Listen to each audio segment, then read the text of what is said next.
none se kutaka kujya witumanya nagwande kurukuru ipange neza aujourd'hui aussi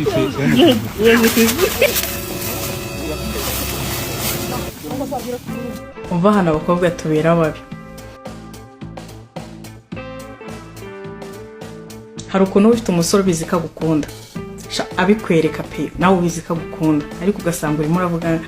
I'm sorry rwose ntago nakishakamo ibintu bitandimo ntago nagukunda sinajya ngo nkubeshye urukundo pe ntago ngukunda niba uza kumeza ukankunda it's okay ariko ushatse wabivamo kuko nge nta gahunda yabyo mfite rwose kuko wumva utanashobora kumubeshya kumukunda sibyo ariko rero kuzabona umusore ufite isura nk'iy'ingagi unuka mu kanwa nubwe ni mubi anuka igikara uburyo bwari bwose ni mubi pe ariko uramusoma uramubesha ku kirahure kubera afite amafaranga uramuhobera nuka igikara umwita sheri umukorera everything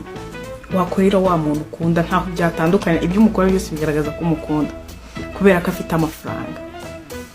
none uriya muntu ukagukunda akaba gukunda byanyabyo kuki utamukunda kuki uriya musore ukwereka ko agukunda kuki utamukunda niba ushobora kubeshya umuntu urukundo basi nawe mubeshye nkuriya izo ni imbaraga z'amafaranga oya ibaze uriya uri kumubwira ngo oya ngo ntabwo nabishobora ngo bose ngo no kwiyorobeka sinabikunda ariko uriya we urabimwereka umara kumusoma ukajya kwiborosa umuhobera nuko koga ukemera ukajya koga sitoro ukitera parufe nk'ijana ariko uriya basi wanze kumyerekana akantu kamwe kumukunda igisubizo nuko dukunda amafaranga kuruta abantu dukunda amafaranga